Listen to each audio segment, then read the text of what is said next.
Productive नाही आहे तर तुम्ही कशाला झक मारून तिथं जाणार. तर एनिवेज, तर आज मी क्लासला चालली आहे and this is how I get ready. ठीक आहे. आणि जर तुम्हाला असं वाटत असेल की एवढं सुंदर होऊन मी कॉलेजला जाणार तर नानाची टांग त्यांच्या.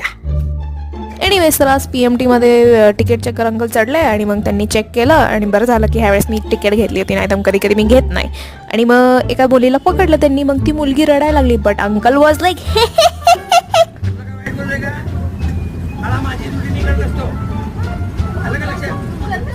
काय नाही, मग ड्रामा एन्जॉय केला, बस चेंज केली, थोडं बहुत चालली आणि मग पोचली. मग लवकर पोचले तर थोडे बहुत गिटारच्या क्लासमध्ये बसली आणि मग थोड्या वेळ 1-2 तास काय बसली मग गाण्याच्या क्लासला. आणि मग त्यानंतर मैत्रिणींचा कॉल आला की ये माझी बर्थडेची प्री पार्टी आहे. आणि मग तिच्याकडनं भेल घेतली खाऊन आणि मग काय निघाली घराला. मुंबईमध्ये असत असेल लोकल, बट इकडे पुणेमध्ये PMT असतात आणि PMT मध्ये लागती तुमची आईची गाण. मरून जाणार आहे मी एक दिवशी PMT मध्ये.